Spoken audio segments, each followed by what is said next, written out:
look okay? Well, this video is about hair, so I hope it does. Hey there everyone, I hope you all are doing wonderful. Today it's almost a month that I have been using chickpea flour in place of shampoo to wash my hair, and I thought I'll share how it's going for me. But first, let's see how it started. Oh hey, well this is the first time I tried using gram flour or chickpea flour for the hair wash.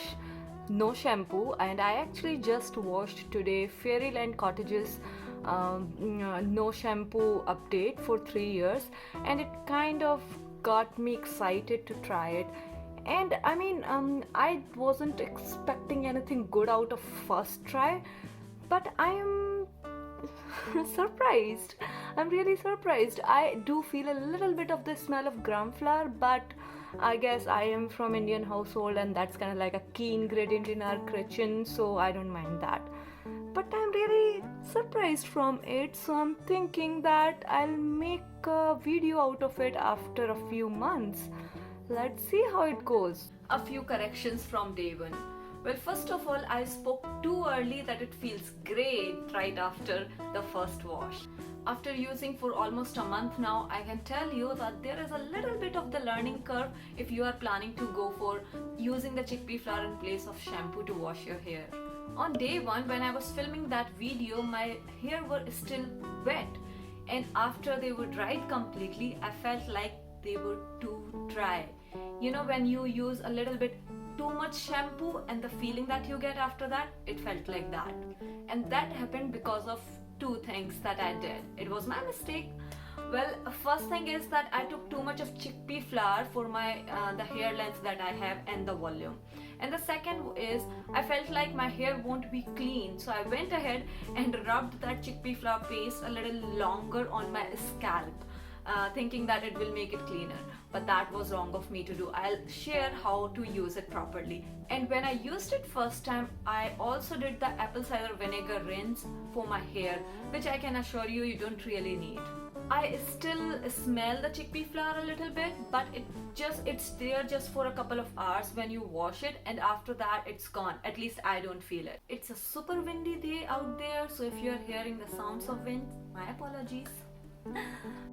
Well, I find my hair just as clean as I would find it if I'm using the shampoo. And mind you, I do not use anything other than the chickpea flour and the water mixture on my hair.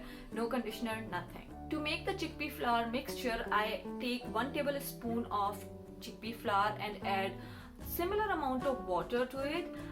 Honestly, I don't really measure the chickpea flour either, but I just eyeball it. But for the sake of this video, I measured it, and it's about 1 tablespoon for the length of my hair, and I make a very thick paste of it. It's not runny at all. It's supposed to be used just as you would use your normal shampoo. Wet your hair, apply the paste to your hair thoroughly, just make sure that it's on the scalp and not on the ends, and just leave it for 1 to 2 minutes and then rinse it. But make sure you are really rinsing it. The only downside of it would be, if you're really looking for one, would be that it will take extra couple of minutes to really rinse your hair out. I mean, it can get stuck there, so you have to make sure that it's all out. It will take extra couple of minutes, and I guess in the whole shower routine, that's the only time it will increase, and I don't mind that. Since I have not been using it for the long term right now, it's been just over a little under the month, I can tell you the long term pros and cons. But to sum up, I will share what I have felt so far. Here are some pros and cons. So here goes the list of pros first. It's chemical free and hence sustainable for you and the Mother Earth. Chickpea flour is cheap and can be found in pretty much every kitchen household, so you don't have to go out of your way to wash your hair with some extraordinary thing. It leaves your hair nice and clean even if you have an oily scalp. Believe me, I am an active person. I work out most days and my hair get oily pretty easily. So I have been there, and I can assure you that it will clean it. Personally, I found my hair to be bouncier. I actually got a couple of compliments on the Zoom call that my hair looks bouncier.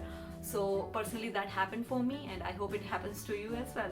And last pro for me would be, if you're anything like me who are all in for clean yet cheap substitutions, I'm pretty sure you would want to give it a try. And if I really have to give you any cons, then there would be three, I think. First being the smell of the chickpea flour can be there for a couple of hours.